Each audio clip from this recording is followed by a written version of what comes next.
أعوذ بالله من الشيطان الرجيم. بسم الله الرحمن الرحيم.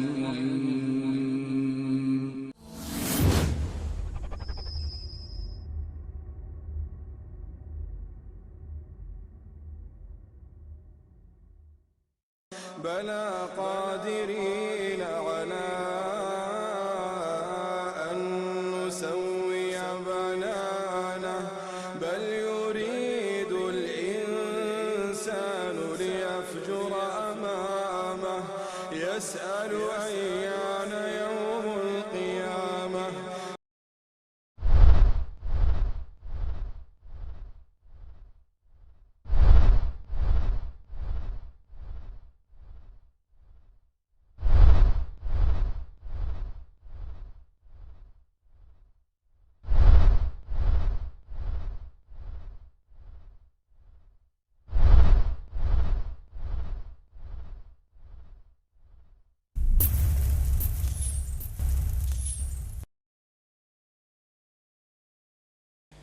إن الحمد لله نحمده ونستعينه ونستغفره ونؤمن به ونتوكل عليه ونعوذ بالله من شرور أنفسنا ومن سيئات أعمالنا. من يهده الله فلا مضل له ومن يضلل فلا هادي له، وأشهد أن لا إله إلا الله وحده لا شريك له، وأشهد أن محمدًا عبده ورسوله أرسله بالحق بشيرًا ونذيرًا. أما بعد، فإن أحسن الحديث كتاب الله، وخير الهدي هدي محمد صلى الله عليه وسلم، وشر الأمور محدثاتها، وكل محدثة بدعة، وكل بدعة ضلالة، وكل ضلالة في النار. يا أيها الذين آمنوا اتقوا الله حق تقاته ولا تموتن إلا وأنتم مسلمون. يا أيها الناس اتقوا ربكم الذي خلقكم من نفس واحدة، وخلق منها زوجها، وبث منهما رجالا كثيرا ونساء، واتقوا الله الذي تساءلون به والأرحام، إن الله كان عليكم رقيبا. يا أيها الذين آمنوا اتقوا الله وقولوا قولا سديدا يصلح لكم أعمالكم ويغفر لكم ذنوبكم، ومن يطع الله ورسوله فقد فاز فوزا عظيما. أما بعد، محترم اسلامی بھائیو، جیسا کہ آپ تمام جانتے ہیں کہ ہمارے اس ماہانہ پروگرام میں کئی مہینے سے جس موضوع پر گفتگو ہو رہی ہے وہ موضوع ہم تمام مسلمانوں کے لیے بہت ہی زیادہ اہم اور ضروری موضوع ہے، کیونکہ اس کا تعلق ایمان سے ہے، اور ایمان کے بغیر اللہ رب العالمین کے دربار میں کوئی عمل قبول نہیں ہوتا۔ اللہ سے دعا ہے کہ اللہ تبارک و تعالی ہم تمام کو ایمان عطا فرمائے، زیادہ ایمان عطا فرمائے، اور عمل صالح کی اللہ رب العالمین توفیق عطا فرمائے۔ تو میرے محترم بھائیو، جن چیزوں پر ایمان لانا ضروری ہے ان میں سے ایک اہم اور ضروری چیز ہے قیامت پر ایمان لانا۔ قیامت کے دن پر ایمان لانا یہ ایمان کے 6 ارکان میں سے ایک اہم رکن ہے۔ جو آدمی قیامت کے بارے میں ذرہ برابر بھی شک کرتا ہے وہ آدمی کافر ہے، وہ آدمی مومن نہیں ہو سکتا۔ قیامت پر جن چیزوں پر ایمان لانا ضروری ہے ان میں سے قیامت کی نشانیاں، قیامت کا واقع ہونا، جنت، جہنم، حوض کوثر، صراط، اسی طریقے سے اعمال کا تولا جانا، موت کے بعد کی زندگی، قبر کے حالات، یہ ساری کی ساری چیزیں قیامت پر ایمان میں داخل ہیں۔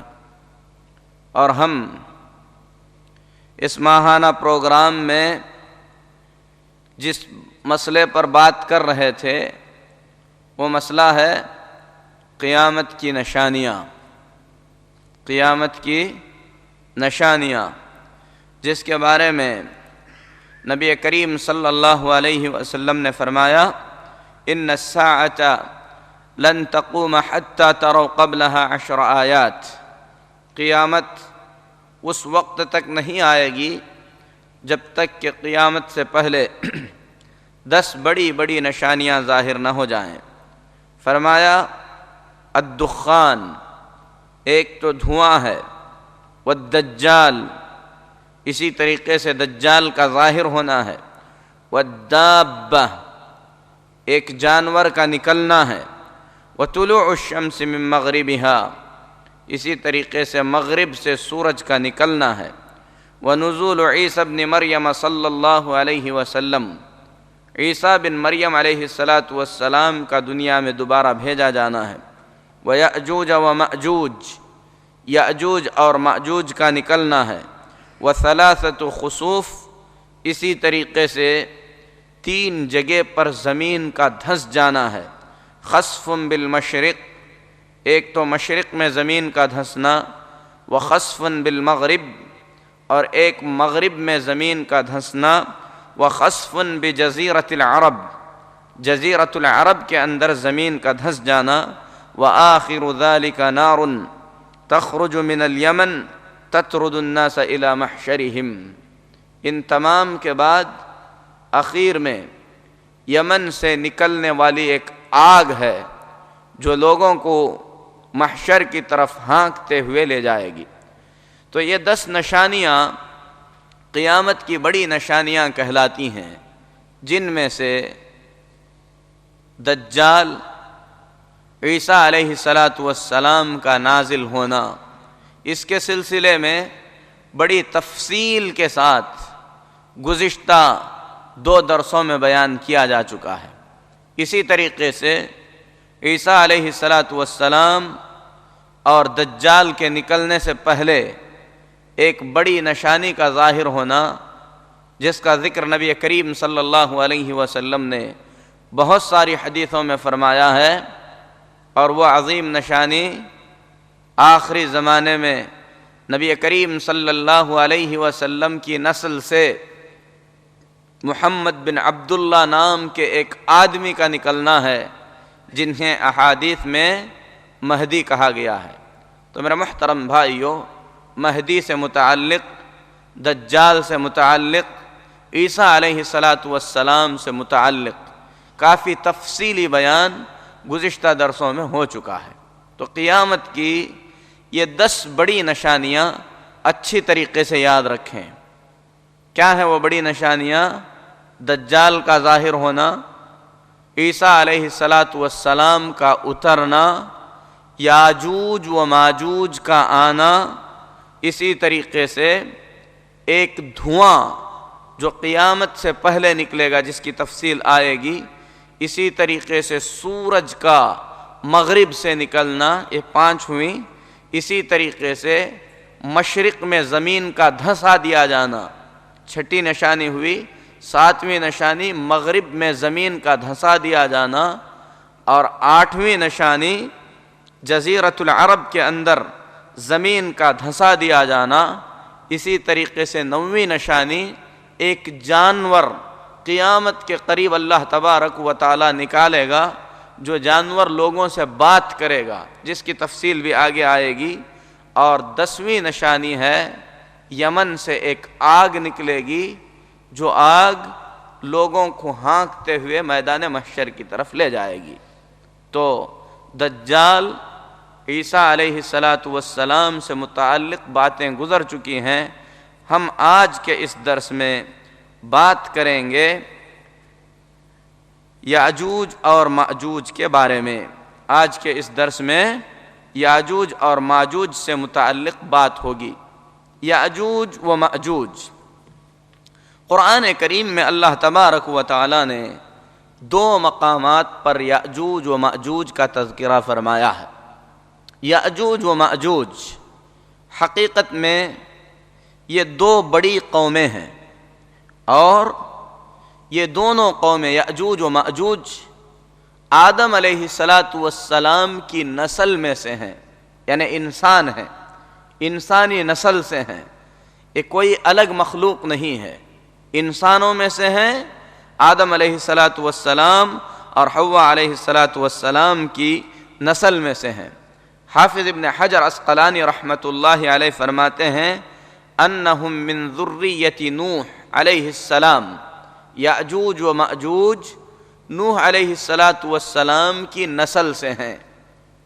ومن ذریت یافث، اور نوح علیہ السلام کے بیٹوں میں سے ایک بیٹے کا نام یافث ہے، اور جو ترک ہیں انہیں یافث کی اولاد میں سے ہیں، اور یأجوج و مأجوج یافث کی نسل سے ہیں، ایسا جو ہے امام ابن کثیر رحمۃ اللہ علیہ نے بیان کیا ہے۔ یأجوج و مأجوج آدم علیہ السلام کی نسل سے انسانوں میں سے ہیں، اس بات کا پتہ اس حدیث سے نکلتا ہے جسے ابو سعید خدری رضی اللہ تعالی عنہ نے نبی کریم صلی اللہ علیہ وسلم سے بیان فرمایا ہے، اور حدیث بخاری شریف کی ہے۔ ابو سعید خدری رضی اللہ تعالی عنہ فرماتے ہیں نبی کریم صلی اللہ علیہ وسلم نے فرمایا یقول اللہ تعالی یا آدم، اللہ تبارک و تعالی قیامت کے دن کہے گا کہ اے آدم، فیقول لبیک و سعدیک، آدم علیہ السلام کہیں گے کہ اے اللہ میں حاضر ہوں، حکم کی تعمیل کے لیے تیار ہوں، والخیر فی یدیک، ہر قسم کا خیر، ہر طرح کی بھلائی اے اللہ تیرے ہاتھ میں ہے۔ فیقول، تو اللہ رب العالمین آدم علیہ السلام سے کہے گا اخرج بعث النار، ان لوگوں کو الگ کرو جو جہنم میں داخل کیے جائیں گے۔ اللہ رب العالمین آدم علیہ السلام سے کہے گا اخرج بعث النار، جہنمیوں کو الگ کر دو، جہنمیوں کو نکالو۔ قال وما بعث النار، آدم علیہ السلام کہیں گے کہ اے اللہ جہنمی کون ہیں، کن کو الگ کروں؟ اللہ رب العالمین فرمائے گا من کل 1999، ہر 1000 میں سے 999 افراد کو، ہر 1000 میں سے 999 کو جہنم کے لیے الگ کر دو۔ فَعِنْدَهُ يَشِيبُ الصَّغِيرُ، نبی کریم صلی اللہ علیہ وسلم فرماتے ہیں یہی وہ وقت ہے جس وقت بچوں پہ بڑھاپا آ جائے گا۔ وَتَضَعُ كُلُّ ذَاتِ حَمْلٍ حَمْلَهَا، ہر حاملہ عورت کا حمل گر جائے گا۔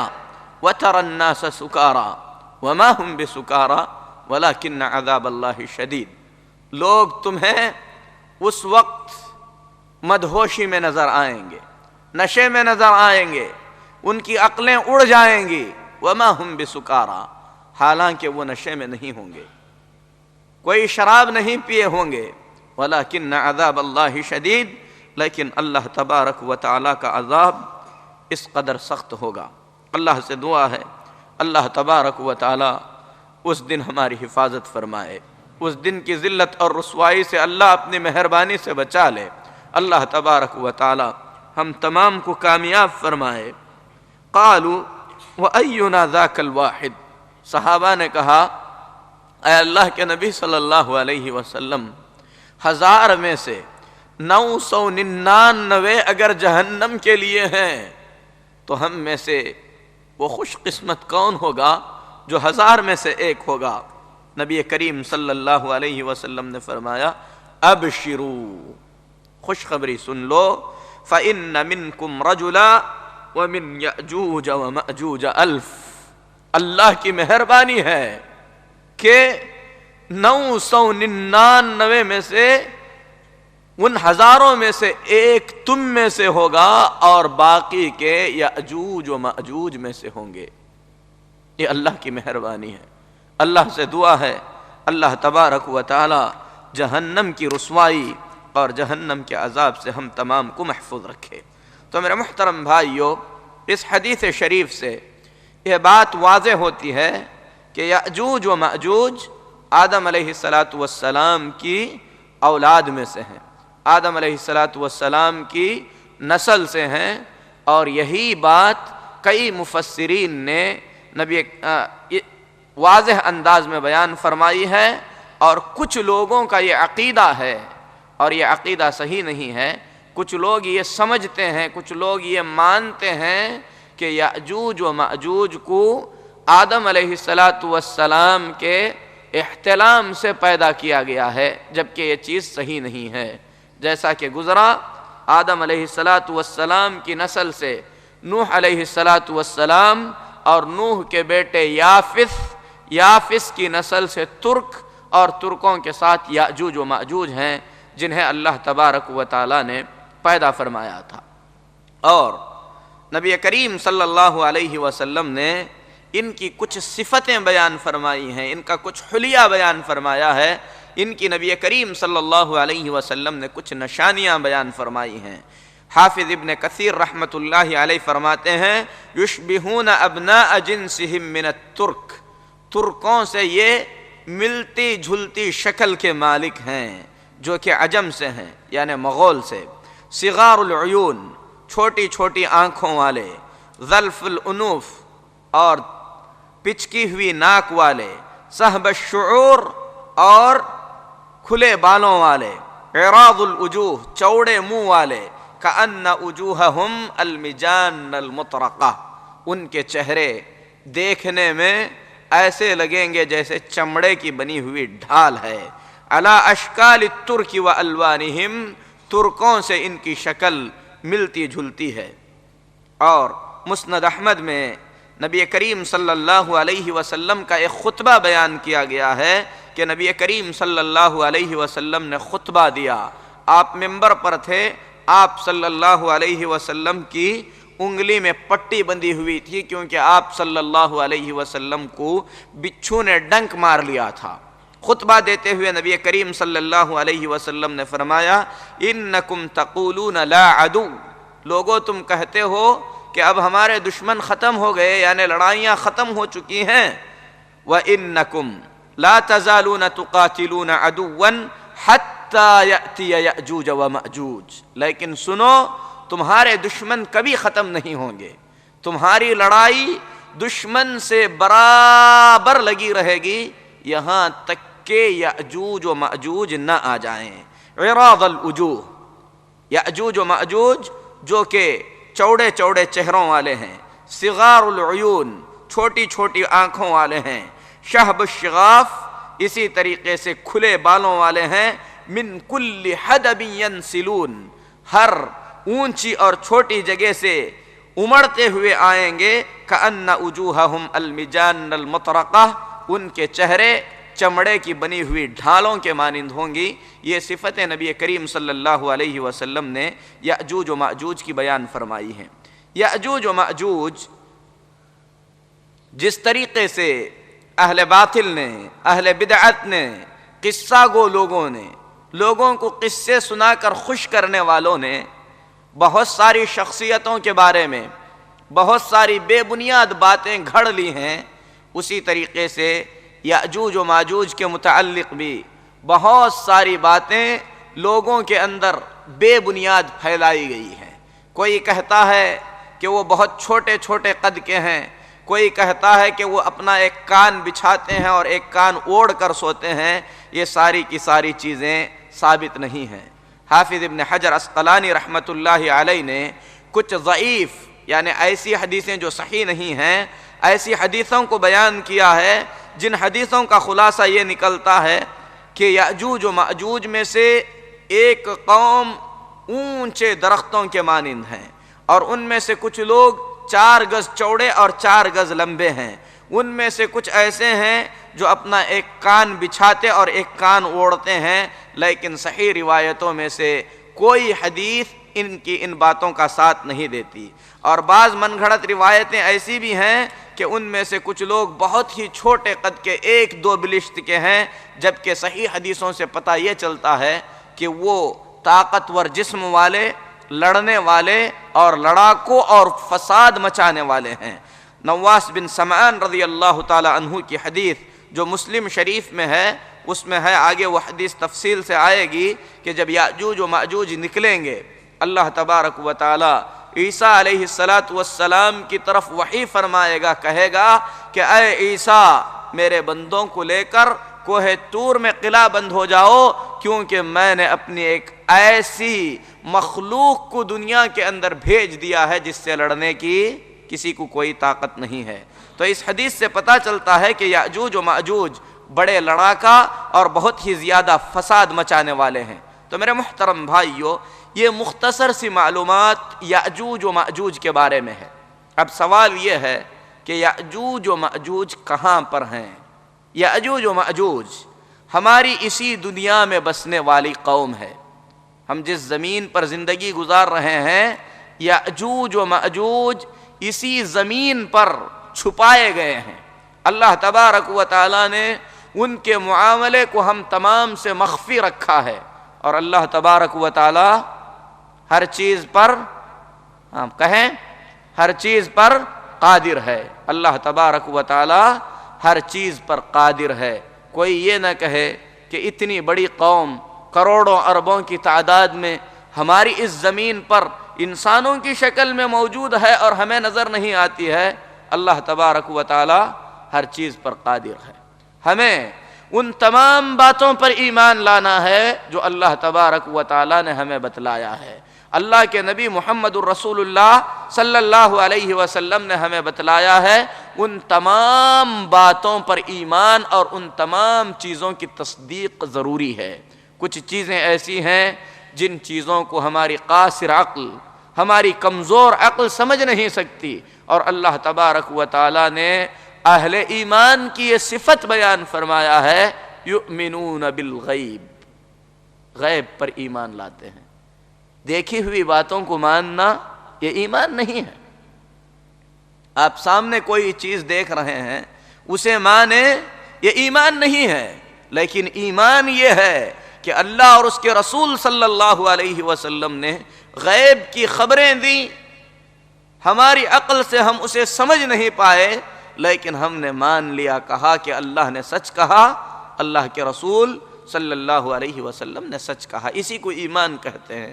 اسی میں سے عذاب قبر ہے، اسی میں سے دجال ہے، اسی میں سے یاجوج و ماجوج ہے، اسی میں سے فرشتے ہیں۔ اللہ فرماتا ہے فرشتے اترتے ہیں، آتے ہیں، مجلسوں میں شرکت کرتے ہیں، اسی میں سے کتابیں ہیں، اسی میں سے انبیاء ہیں، اور سب سے بڑا غیب تو اللہ تبارک و تعالی ہے۔ کسی نے اللہ کو دیکھا نہیں ہے، لیکن اہل ایمان اللہ تبارک و تعالی پر ایمان رکھتے ہیں۔ تو میرے محترم بھائیو، یاجوج و ماجوج اسی زمین پر موجود ہیں، اسی زمین پر موجود ہیں۔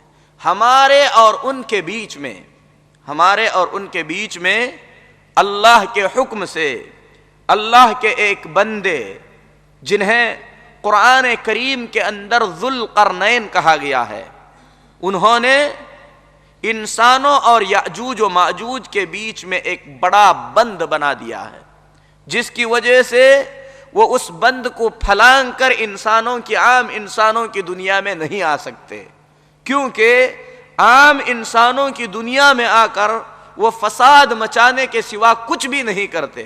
سورہ کہف میں اللہ تبارک و تعالی نے ذوالقرنین کے اس بند بنانے کے واقعے کو بڑی تفصیل کے ساتھ بیان فرمایا ہے۔ پہلے ہم ذوالقرنین کے بارے میں کچھ جانتے ہیں کہ ذوالقرنین کون ہے۔ عربی زبان میں قرن سینگ کو کہتے ہیں، سینگ کو قرن کہتے ہیں۔ ذوالقرنین کا مطلب ہے 2 سینگ والا۔ مفسرین کا اختلاف ہے، بعض نے کہا ہے کہ حقیقت میں ان کے سر پر 2 سینگ تھے، لیکن اس کی کوئی دلیل نہیں ہے۔ بعض نے کہا ہے کہ وہ جو تاج پہنتے تھے اس تاج پر 2 سینگ بنے ہوئے تھے، لیکن اس کا بھی کوئی ٹھوس ثبوت نہیں ملتا۔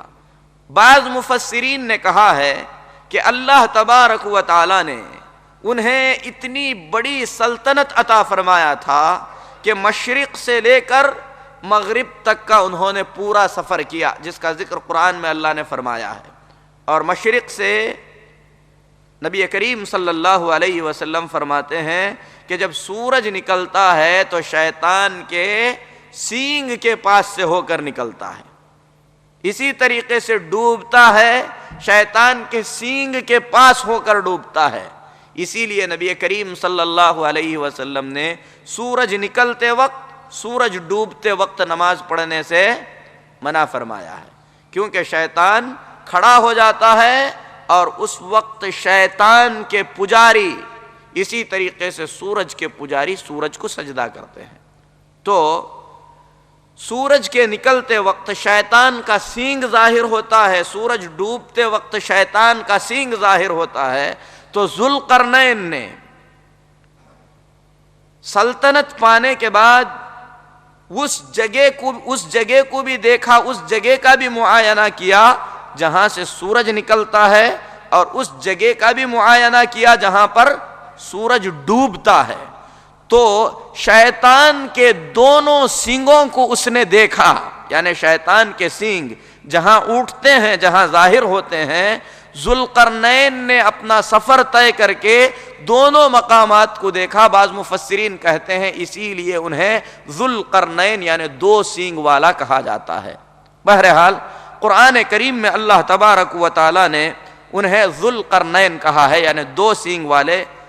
عبداللہ بن عباس رضی اللہ تعالیٰ عنہ فرماتے ہیں ذوالقرنین کا نام عبداللہ بن ضحاک ہے، ذوالقرنین کا نام عبداللہ بن ضحاک بن معد، اور مصعب دوسری روایت میں ہے کہ اس کا نام مصعب بن عبداللہ ہے، اور یہ قبیلہ ازد سے اور قبیلہ قحطان سے تعلق رکھنے والے یعنی عربی نسل سے ہیں، عرب سے ہیں۔ تو ذوالقرنین جو ہے عرب سے ہیں، اور یہ انتہائی نیک ایمان والے، اللہ سے ڈرنے والے، اللہ کے نیک بندوں میں سے ایک بندے تھے۔ یہاں تک کہ بعض اہل علم نے ذوالقرنین رحمت اللہ علیہ کو، ان پر اللہ کی سلامتی ہو، اللہ کے نبیوں میں سے شمار کیا ہے۔ بعض لوگوں نے ذوالقرنین کو اللہ کے نبیوں میں سے شمار کیا ہے، لیکن اس میں کوئی شک نہیں ہے وہ اللہ کے نبی تھے یا نہیں تھے، لیکن ایک نیک متقی پرہیزگار، اللہ سے ڈرنے والے، اللہ رب العالمین کے حکم کی تعمیل کرنے والے بندوں میں سے تھے۔ اور اللہ تبارک و تعالی نے انہیں کچھ احکام بذات خود عطا فرمائے تھے، انہی کی روشنی میں امام عبداللہ بن عبدالعزیز بن باز رحمت اللہ علیہ نے فرمایا کہ وہ اللہ کے نبیوں میں سے تھے۔ لیکن ایک ضعیف روایت ہے، حدیث ثابت نہیں ہے، لیکن اس حدیث میں ہے کہ نبی کریم صلی اللہ علیہ وسلم نے فرمایا کہ مجھے معلوم نہیں ہے کہ ذوالقرنین نبی تھے یا نہیں تھے۔ اگر یہ حدیث صحیح ہوتی تو ایسی صورت میں جھگڑا ہی ختم ہوتا، لیکن حدیث صحیح نہیں ہے۔ اسی لیے قرآن کریم کی کچھ آیتوں کی روشنی میں بعض اہل علم کہتے ہیں کہ وہ اللہ کے نبی تھے، کیونکہ انہیں ڈائریکٹ کچھ احکام دیے گئے تھے، اور ڈائریکٹ حکم کسے ملتا ہے؟ اللہ کے نبیوں کو ملتا ہے۔ بعض نے کہا کہ ان کی نبوت واضح الفاظ میں کہیں پر ثابت نہیں ہے، ہو سکتا ہے جو احکام انہیں دیے گئے تھے وہ الہام کی شکل میں تھا، اسی لیے انہیں نبی نہیں کہا جا سکتا۔ بہرحال جو بھی تھے اللہ کے نیک بندے تھے، متقی تھے، پرہیزگار تھے۔ ذوالقرنین کو ذوالقرنین اس لیے کہا گیا، جیسا کہ ابن کثیر رحمت اللہ علیہ نے بیان فرمایا، مشرق اور مغرب کا انہوں نے سفر کیا جہاں سے شیطان کے سینگ اٹھتے اور ڈوبتے ہیں۔ اور ایک بات کی وضاحت یہ بھی ہے کہ ذوالقرنین، بعض لوگ اسے سکندر اعظم کو ذوالقرنین سمجھتے ہیں، اور سکندر المقدومی جو کہ مصر کے بادشاہوں میں سے ایک گزرا ہے، وہ مومن نہیں تھا، وہ کافر تھا، وہ بتوں کی عبادت کرنے والا، اسی طریقے سے ستاروں کی پرستش کرنے والا تھا، اور اس کا زمانہ عیسیٰ علیہ السلام سے 300 سال پہلے کا زمانہ ہے. سکندر ذوالقرنین، اسے بھی ذوالقرنین کہا جاتا ہے، لیکن وہ کافر اور ملحد تھا. اور جس ذوالقرنین کا ذکر قرآن میں کیا گیا ہے، امام ابن کثیر رحمۃ اللہ علیہ فرماتے ہیں کہ وہ ابراہیم علیہ السلام کا زمانہ ذوالقرنین نے پایا ہے. ایسا ابن کثیر رحمۃ اللہ علیہ نے بیان فرمایا ہے. اور فرماتے ہیں کہ ابراہیم علیہ السلام پر اس نے ایمان بھی قبول کیا تھا، خانہ کعبہ کا انہوں نے طواف بھی کیا ہے. بہرحال یہ سب تاریخی روایات ہیں. امام ابن تیمیہ رحمۃ اللہ علیہ فرماتے ہیں کہ عیسیٰ علیہ السلام سے 300 سال پہلے ایک بادشاہ تھا ارسطو، اور اس کا وزیر تھا سکندر، جس کا نام سکندر بن فیلبس المقدونی ہے. اور یہ فارس، ہند، چین، اس پورے علاقے پر قابض ہو گیا تھا.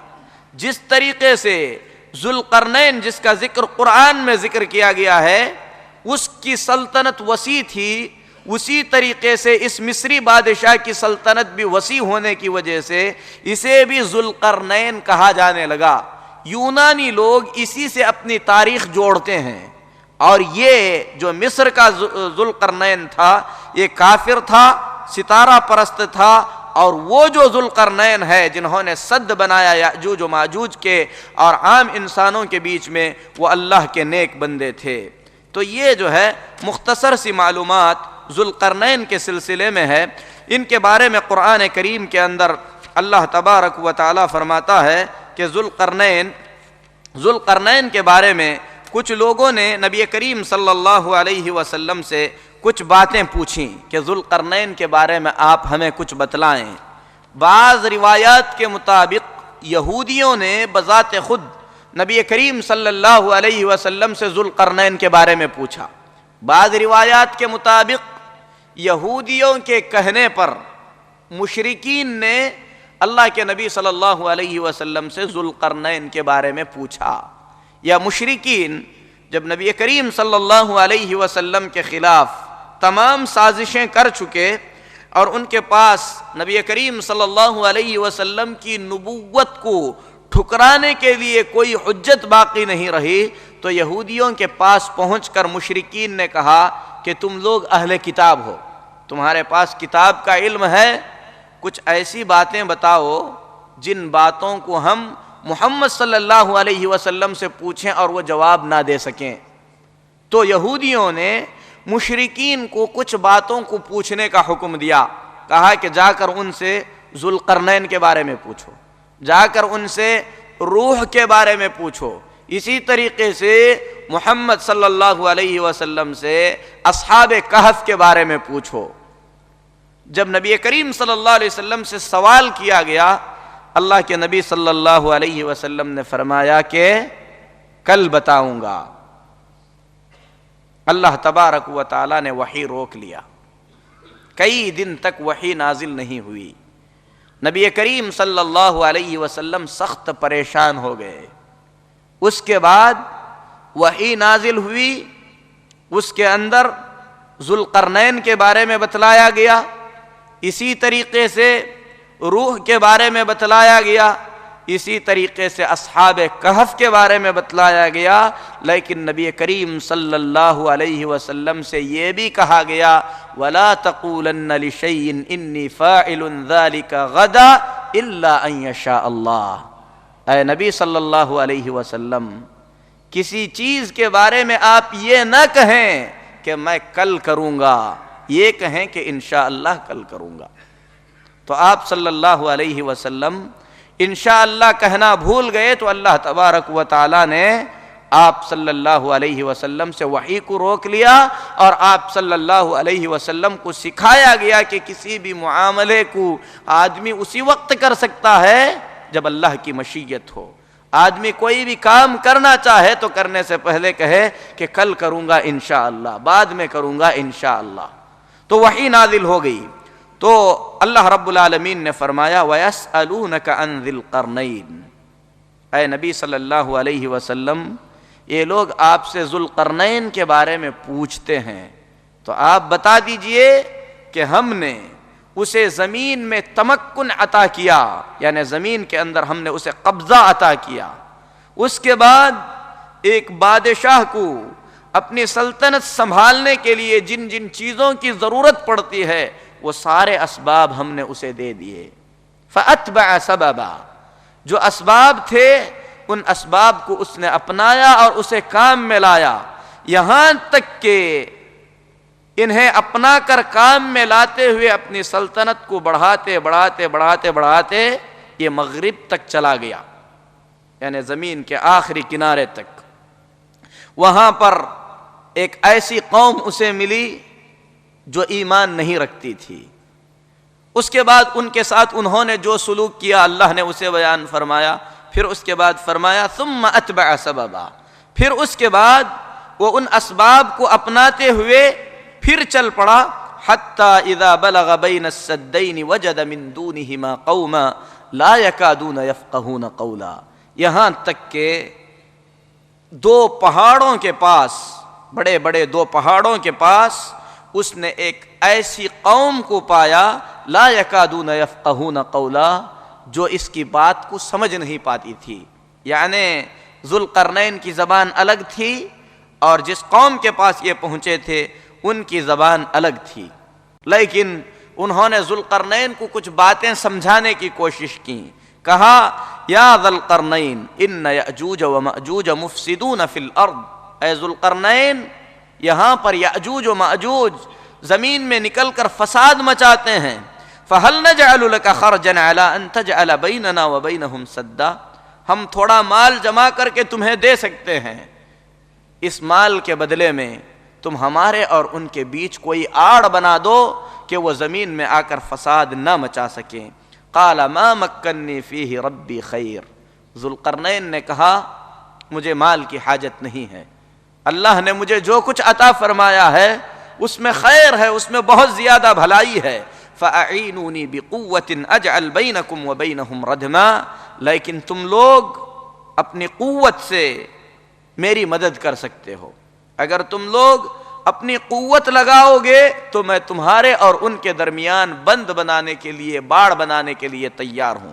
آتونی زبر الحدید، ذوالقرنین نے کہا کہ لوہے کی سلیں تیار کرو اور ان سلوں کو لے کر آؤ، حتی اذا ساوا بین الصدفین، اللہ فرماتا ہے کہ دو اونچے اونچے پہاڑوں کے بیچ میں جب لوہے کی سلوں کو اچھی طریقے سے جوڑ دیا، قال انفخوا، آگ جلا کر اس نے کہا کہ اس میں پھونکو، حتی اذا جعلہ نارا، یہاں تک کہ لوہے کی بڑی بڑی سلوں کو آگ کے مانند دہکتا ہوا بنا دیا گیا۔ قال آتونی افرغ علیہ قطرا، پھر اس کے بعد کہا کہ پگھلا ہوا تانبا اس پر ڈال دو، فما استطاعوا ان یظہروہ وما استطاعوا لہ نقبا، تو ان دونوں پہاڑوں کے بیچ میں چوٹی تک لوہے کی سلیں رکھ کر اس پر تانبا پگھلا کر ڈالا گیا، ڈالنے کے بعد کہا کہ اب یہ مضبوط بند بن گیا ہے، اب یہ اس کو پھلانگ نہیں سکتے اور نہ ہی اسے یہ توڑ سکیں گے۔ کہا ھذا رحمت من ربی، یہ بڑا کام جو میں نے کیا ہے اپنے بلبوتے پر نہیں، ہماری اپنی قوت سے نہیں، یہ ہمارے رب کی طرف سے ہم پر مہربانی ہے۔ فَإِذَا جَاءَ وَعْدُ رَبِّي جَعَلَهُ دَكَّا، لوہے اور تانبے سے بنی ہوئی یہ مضبوط دیوار جو اللہ کی رحمت ہے، اللہ تعالیٰ نے ہمارے اور فساد مچانے والی قوم کے بیچ میں بنایا ہے، یہ اس وقت تک رہے گی جب تک کہ اللہ کو منظور ہوگا، لیکن جب اللہ کا وعدہ آئے گا جعلہ دکا، اللہ تبارک و تعالیٰ اسے توڑ دے گا۔ وَكَانَ وَعْدُ رَبِّي حَقًّا، میرے رب کا وعدہ یقیناً حق کے ساتھ پورا ہو کر رہنا ہے۔ اللہ فرماتا ہے وَتَرَكْنَا بَعْضَهُمْ يَوْمَئِذٍ يَمُوجُ فِي بَعْضٍ وَنُفِخَ فِي الصُّورِ فَجَمَعْنَاهُمْ جَمْعًا، پھر اس کے بعد ایک وقت آئے گا وہ ٹوٹ جائے گی، پھر اس کے بعد زمین میں نکلیں گے، اس کے بعد سور پھونکا جائے گا، سب کو دوبارہ جمع کر دیا جائے گا۔ تو میرے محترم بھائیو، قرآن کریم کی ان آیات میں اللہ تبارک و تعالیٰ نے ذوالقرنین کے اس واقعے میں یہ بیان فرمایا ہے کہ یأجوج و مأجوج مشرق کی سمت میں مشرق کی سمت میں ایک ایسی قوم میں فساد مچایا کرتے تھے جو بہت ہی زیادہ بے بس قوم تھی، کیونکہ ان آیات میں اس سے پہلے بیان فرمایا گیا ہے، اللہ تعالیٰ کا فرمان ہے کہ یہ قوم اتنی بے بس اور عاجز تھی کہ اپنے رہنے کے مکان تک نہیں بنا سکتی تھی، کھلے آسمان کے نیچے رہا کرتے تھے، یأجوج و مأجوج آ کر ان میں فساد مچایا کرتے تھے۔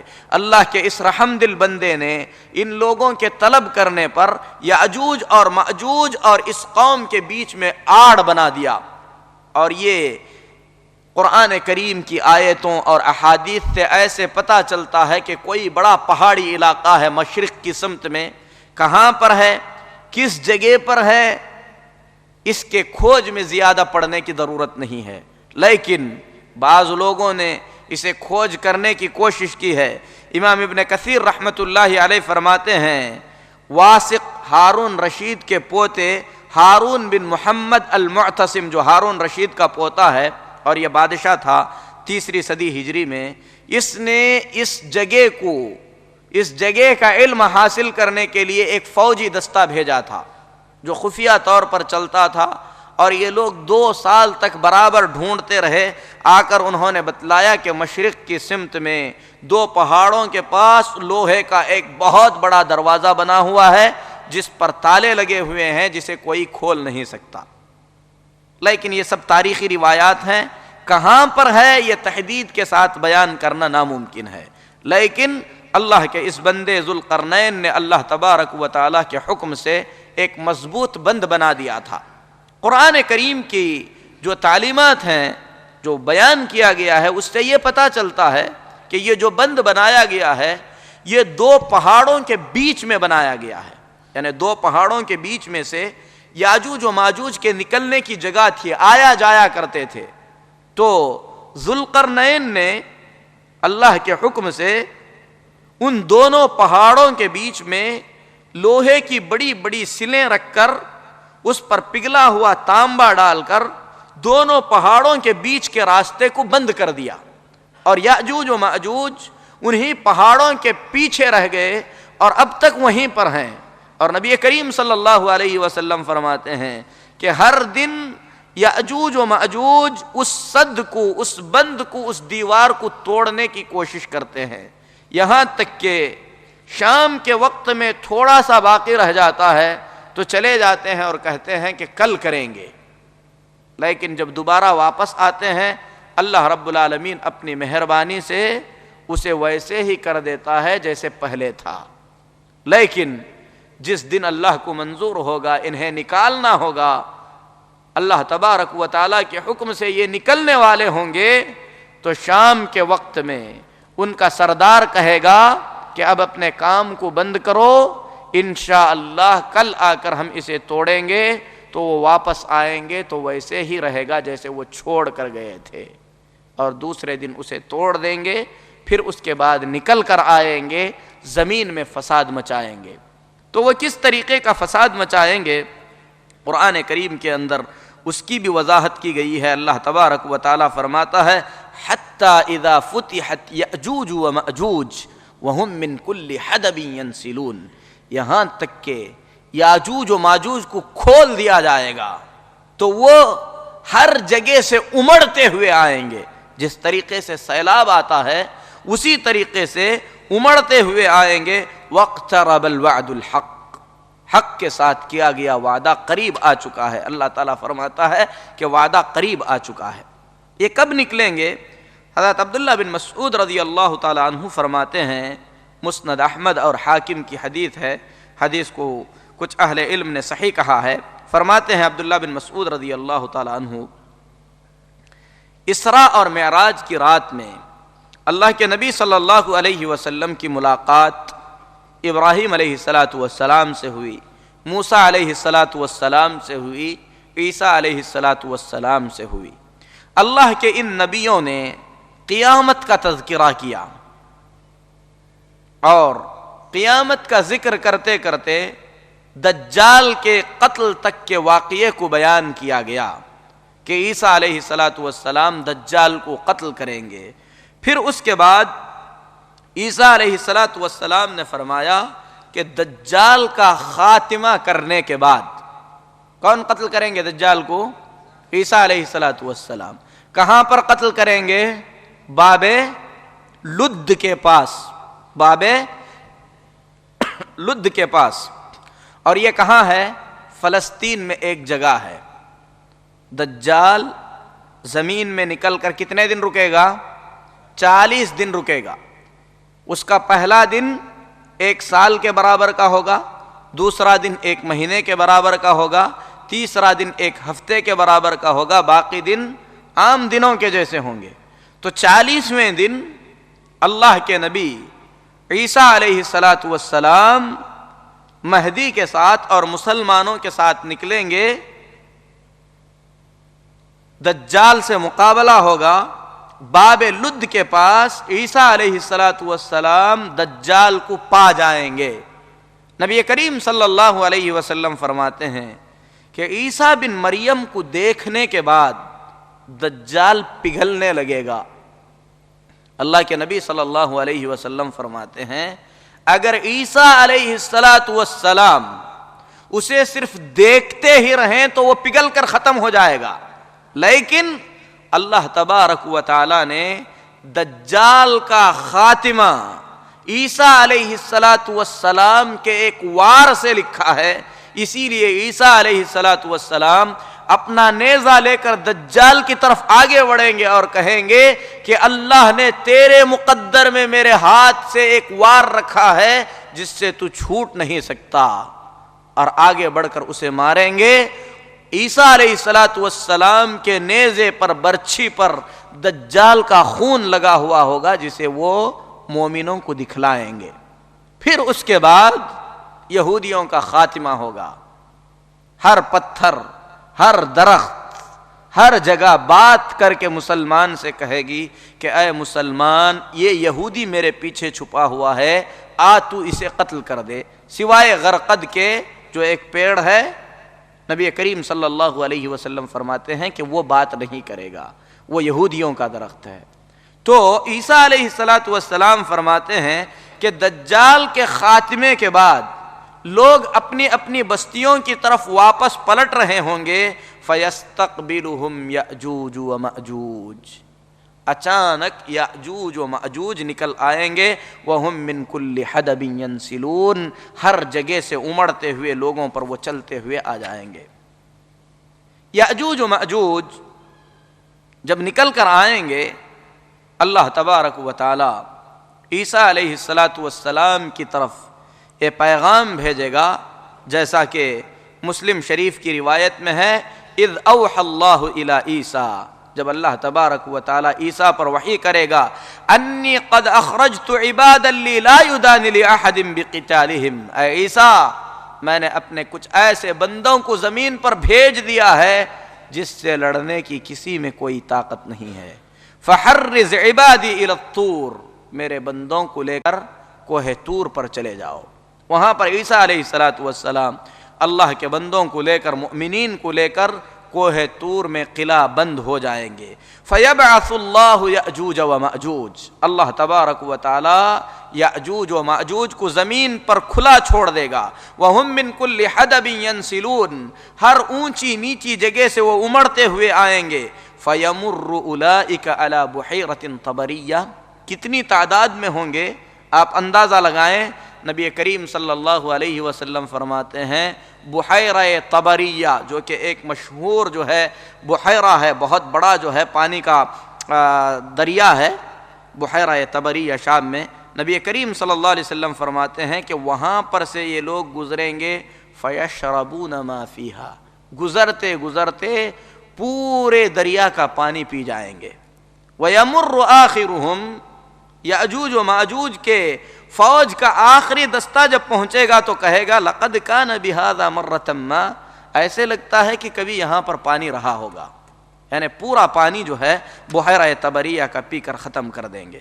مسلم شریف کی دوسری روایت میں ہے ثم یسیرون حتی ینتہوا الی جبل الخمر، بحیرہ طبریہ سے گزرتے ہوئے یأجوج و مأجوج جبل الخمر کے پاس پہنچیں گے.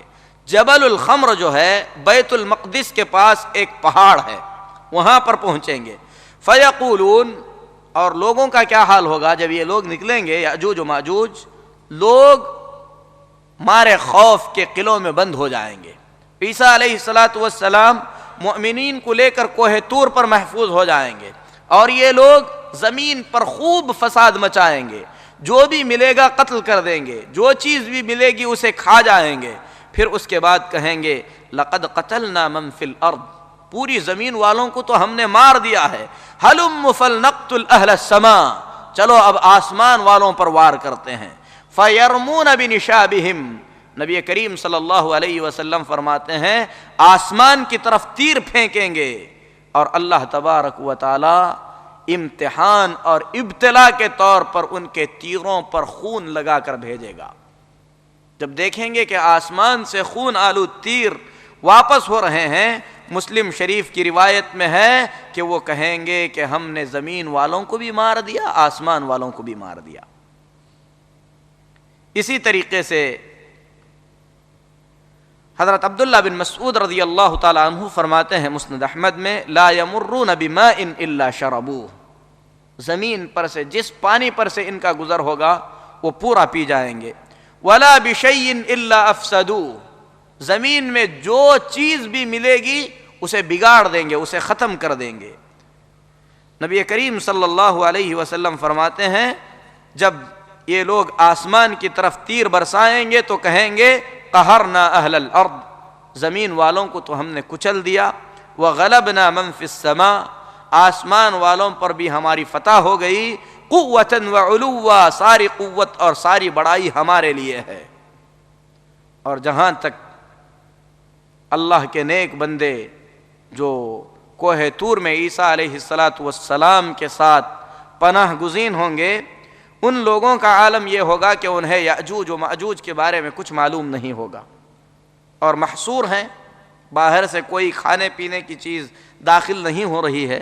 کتنے دن تک یہ زمین میں رہیں گے اس کی تفصیل کہیں بتلائی نہیں گئی ہے، لیکن اللہ کے نبی صلی اللہ علیہ وسلم ان پر گزرنے والے کچھ حالات کو بیان کرتے ہوئے فرماتے ہیں وَيُحْصَرُ نَبِيُّ اللَّهِ عِيسَىٰ وَأَصْحَابُهُ، اللہ کے نبی عیسیٰ علیہ السلام اور مؤمنین قلعے میں بند رہیں گے.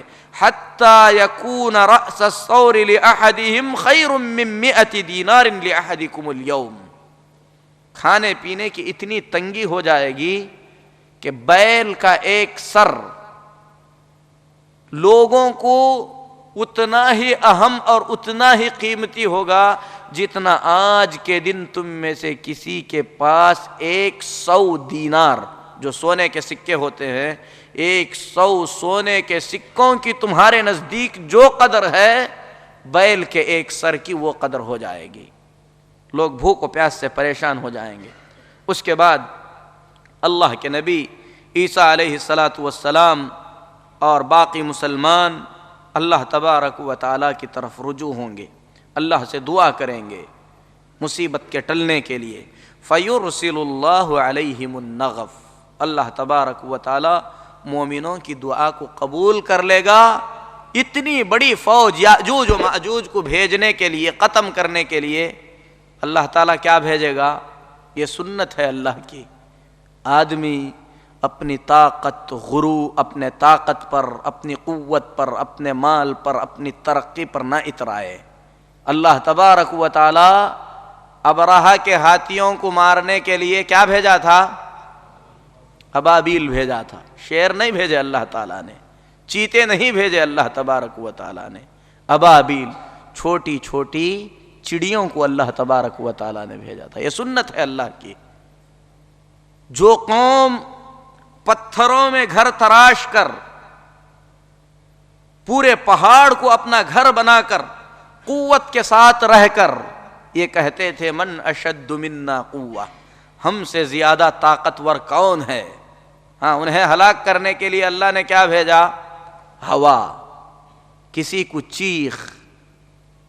فرعون جس نہر پر اپنے پیر رکھ کر کہتا تھا هذه الانہار تجری من تحتی، یہ نہریں جو میرے نیچے سے بہتی ہیں، اللہ نے اس کے موت کا سامان کہاں رکھا تھا؟ اسی نہر میں رکھا تھا. یہ اللہ کی سنت ہے. تو اللہ تبارک و تعالی ایسی قوم جو زمین کے اندر فساد مچا کر پورے زمین والوں کو ختم کر چکی، اسے ہلاک کرنے کے لیے اللہ تبارک و تعالی ان کی گردنوں میں ایک کیڑا پیدا کرے گا۔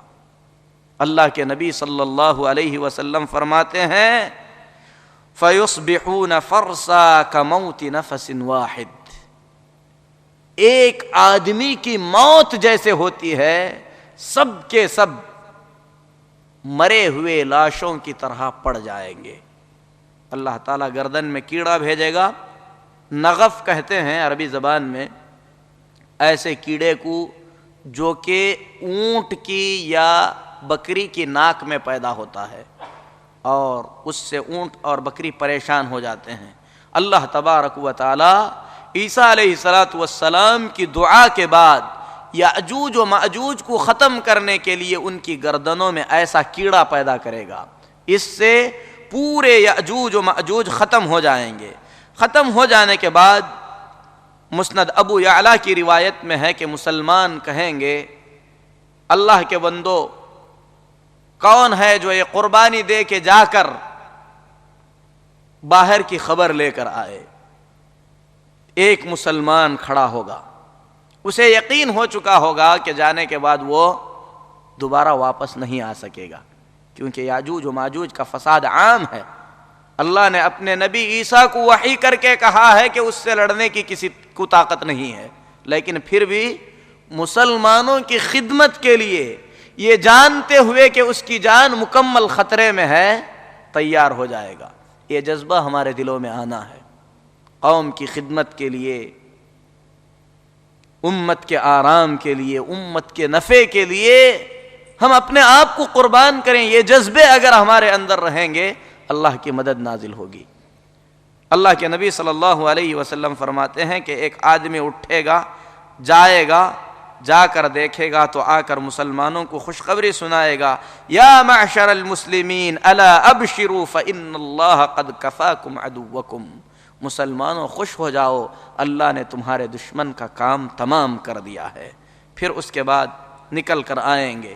اللہ کے نبی صلی اللہ علیہ وسلم فرماتے ہیں کہ عیسیٰ علیہ السلام ان کی لاشوں کو دیکھیں گے، زمین پر بدبو پھیلی ہوئی ہے، اللہ سے دعا کریں گے تو اللہ تبارک و تعالی لمبی لمبی گردنوں والے پرندے بھیجے گا جو ان کی لاشوں کو اٹھا کر جزیروں میں پھینک دیں گے۔ اور نبی کریم صلی اللہ علیہ وسلم فرماتے ہیں ان کی لاشوں سے دنیا کے جانور خوب چریں گے اور موٹے ہو جائیں گے۔ ترمذی شریف کی روایت میں ہے، حضرت ابو ہریرہ رضی اللہ تعالی عنہ حدیث کے راوی ہیں، فرماتے ہیں والذی نفس محمد بیدہ، اس ذات کی قسم جس کے ہاتھ میں محمد صلی اللہ علیہ وسلم کی جان ہے، ان دواب الارض لتسمن وتبطر وتشکر شکرا وتسکر سکرا من لحمہم، اس ذات کی قسم جس کے ہاتھ میں میری جان ہے، زمین کے جانور ان کے گوشت کو کھا کر موٹے ہو جائیں گے، اللہ کا شکر ادا کریں گے اور بہت ہی زیادہ پھول جائیں گے۔ تو اللہ تبارک و تعالی اس طریقے سے اتنے بڑے دشمن کو تباہ و برباد کر دے گا۔ تو یہ قیامت کی واقع ہونے والی بڑی نشانیوں میں سے ایک نشانی ہے، یأجوج و مأجوج کا نکلنا۔ کب نکلیں گے؟ دجال کے خاتمے کے بعد، عیسیٰ علیہ السلام کے زمانے میں۔ کب ختم ہوں گے؟ عیسیٰ علیہ السلام کے باقی رہتے ہوئے یہ ختم کر دیے جائیں گے۔ تو دجال بھی نکلے گا عیسیٰ علیہ السلام کی موجودگی میں، اور ختم ہوگا عیسیٰ علیہ السلام کی موجودگی میں۔ یأجوج و ماجوج بھی نکلیں گے عیسیٰ علیہ السلام کی موجودگی میں، اور اسی طریقے سے ختم کیے جائیں گے عیسیٰ علیہ السلام کی موجودگی میں۔ اللہ کے نبی عیسیٰ علیہ السلام اللہ کی نشانیوں میں سے ایک بڑی نشانی ہے۔ اللہ تبارک و تعالی جتنا عرصہ دنیا کے اندر ان کے لیے باقی رکھا ہے، جس کی تفصیل گزر چکی ہے کہ 7 سال، بعض روایات میں ہے 40 سال، بعض نے کہا کہ 33 سال کی عمر میں اٹھا لیے گئے، 7 سال دنیا میں گزاریں گے، اس طریقے سے ان کی کل عمر 40 سال کی ہو جائے گی۔ اس عمر کو گزارنے کے بعد اللہ کے پیغمبر عیسیٰ علیہ السلام اپنی طبیعی موت مریں گے، مسلمان ان کی نماز جنازہ پڑھیں گے اور انہیں دفن کریں گے۔ کہاں دفن کریں گے؟ اس سلسلے میں کہیں پر کوئی واضح صحیح حدیث نہیں آئی ہے، اسی لیے یہ کہنا درست نہیں ہے کہ عیسیٰ علیہ الصلاۃ والسلام کو نبی پاک صلی اللہ علیہ وسلم کے بغل میں دفن کیا جائے گا۔ ممکن ہے اور ممکن نہیں بھی ہے، کیونکہ کہیں کوئی وضاحت نہیں آئی ہے کہ کہاں پر اللہ کے نبی عیسیٰ علیہ الصلاۃ والسلام کو دفن کیا جائے گا۔ تو میرے محترم بھائیو، اس نشانی کے بعد ایک اور نشانی ہے قیامت کی نشانیوں میں سے، جس کا ذکر نبی کریم صلی اللہ علیہ وسلم نے اس حدیث میں فرمایا ہے۔ ہم نے شروع میں ہی بتلایا کہ قیامت کی بڑی نشانیاں کتنی ہیں؟ 10 نشانیاں ہیں۔ اس میں سے کتنی نشانیوں کے بارے میں بات ہوئی ہے؟ عیسیٰ علیہ الصلاۃ والسلام، دجال، یأجوج و مأجوج۔ اس کے بعد مختصر طور پر ہم 3 نشانیوں کے بارے میں آج بات کر کے اپنی بات کو ختم کریں گے، اور تینوں نشانیاں حقیقت میں ایک ہی نشانی ہے، اور وہ کیا ہے؟ زمین کا دھنسا دیا جانا۔ اللہ کے نبی صلی اللہ علیہ وسلم فرماتے ہیں مدینے سے مشرق میں، مدینے سے مغرب میں، اسی طریقے سے جزیرہ عرب کے اندر زمین کو دھنسا دیا جائے گا۔ اللہ تبارک و تعالی اپنے نافرمان بندوں کو ڈھیل دیتا ہے، کبھی پکڑتا ہے، کبھی سخت عذاب دیتا ہے، یہ اللہ کی سنت ہے۔ جو عذاب بندوں پر بھیجا جاتا ہے وہ مختلف طریقے کا ہوتا ہے۔ رزق میں تنگی، یہ بھی عذاب ہو سکتا ہے۔ اسی طریقے سے بیماریوں میں مبتلا کیا جائے، یہ بھی اللہ کا عذاب ہو سکتا ہے۔ کبھی آزمائش بھی ہو سکتی ہے، عذاب بھی ہو سکتا ہے۔ اسی طریقے سے جب کسی بستی کے اندر برائیاں ایک دم کھلے عام کی جانے لگتی ہیں اور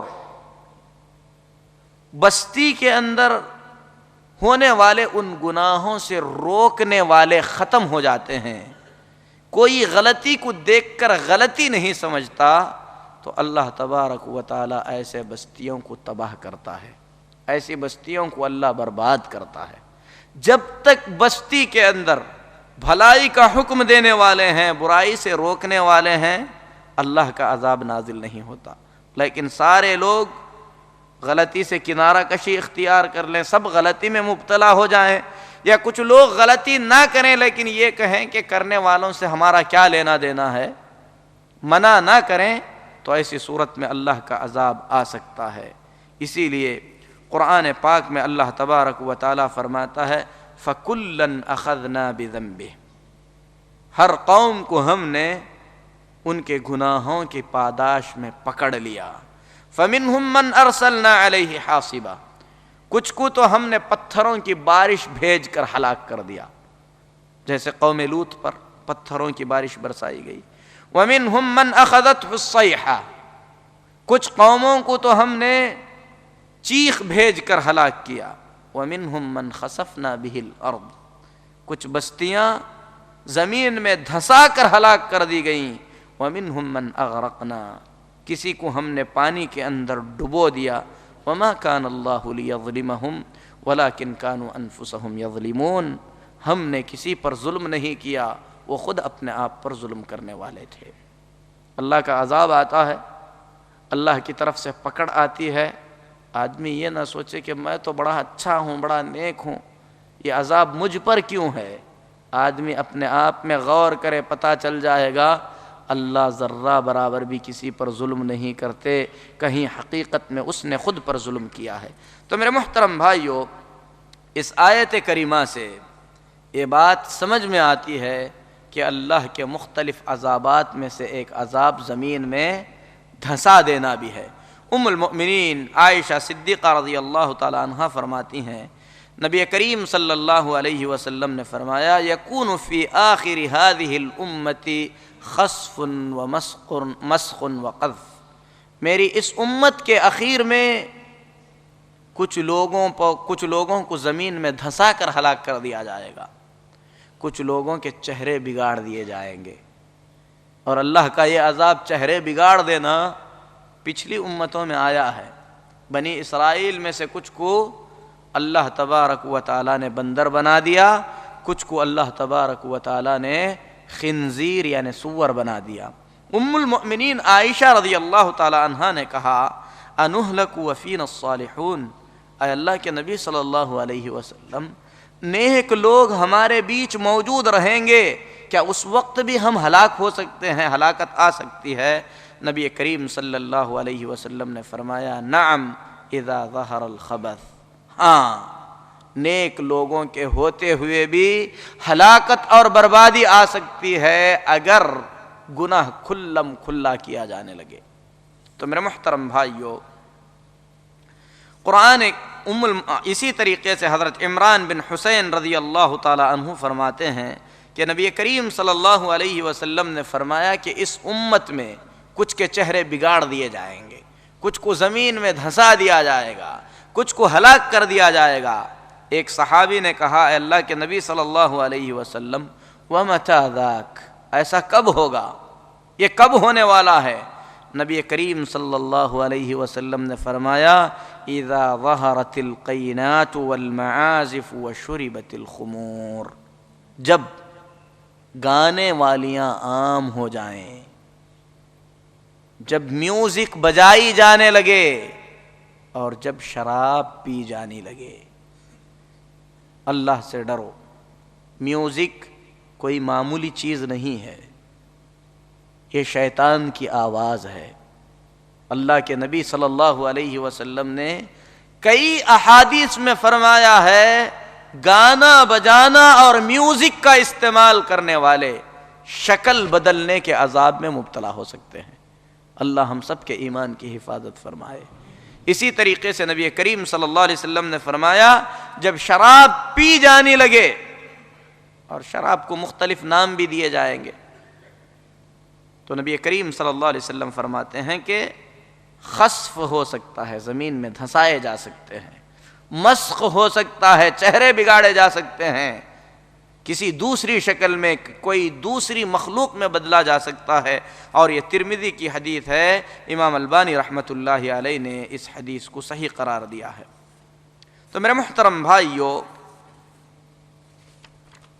جیسا کہ قیامت کی نشانیوں میں ہم نے بیان کیا کہ قیامت سے پہلے مشرق میں زمین دھسائی جائے گی، مغرب میں زمین دھسائی جائے گی، جزیرہ عرب میں زمین دھسائی جائے گی۔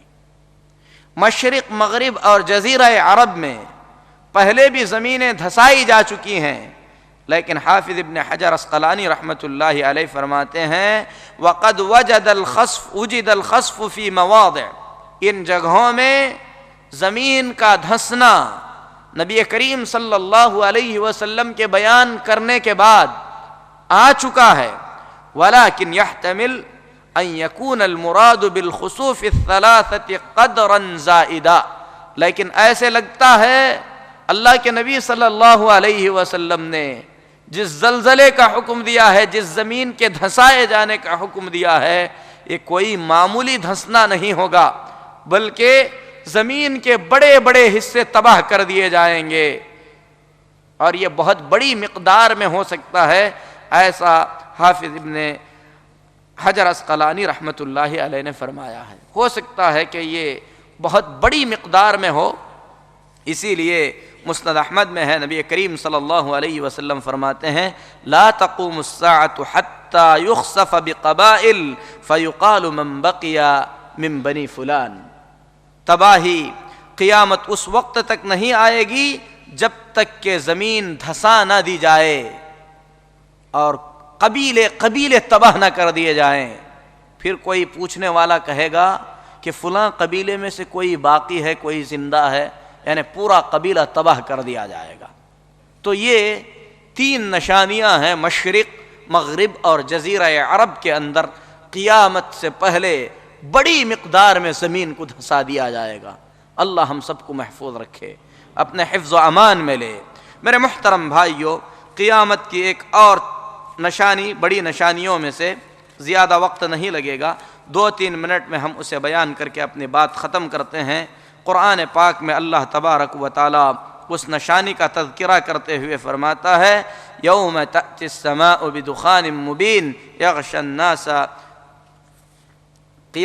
جب لوگوں کے اوپر جو ہے فرتقب یوم تأتی السماء بدخان مبین، اے نبی صلی اللہ علیہ وسلم آپ انتظار کیجئے اس دن کا جس دن آسمان سے کھلا ہوا دھواں آئے گا۔ ہم نے قیامت کی 10 نشانیوں میں بتلایا کہ ایک نشانی دھوئیں کا ظاہر ہونا بھی ہے۔ یہ جو دھواں ہے قیامت کی بڑی نشانیوں میں سے ایک نشانی ہے، اور اس دھوئیں کے بارے میں اکثر مفسرین عبداللہ بن عباس رضی اللہ تعالیٰ عنہ، امام مجاہد رحمۃ اللہ علیہ اور دوسرے بہت سارے مفسرین نے کہا ہے قرآن کریم کے اندر اللہ تبارک و تعالیٰ نے یہ جو بیان فرمایا فارتقب یوم تأتی السماء بدخان مبین، اے نبی صلی اللہ علیہ وسلم آپ اس وقت کا انتظار کیجئے جب واضح دھواں آنے والا ہے اور سارے لوگوں پر وہ چھا جائے گا۔ تو مفسرین کہتے ہیں کہ یہاں پر دھوئیں سے مراد قیامت کی وہی نشانی ہے، اور یہ جو دھواں ہے قیامت سے پہلے ساری دنیا میں ظاہر ہوگا، آسمان اور زمین کے بیچ دھواں ہی دھواں رہے گا، اور مؤمنین کے لیے یہ دھواں جیسا کہ حضرت عبداللہ بن مسعود رضی اللہ تعالی عنہ کا بیان ہے کہ زکام کی طرح مومنوں کو یہ دھواں جو ہے اثر انداز ہوگا، زکام آ جائے گا مومنوں کو، اس دھوئیں سے زکام ہوگا۔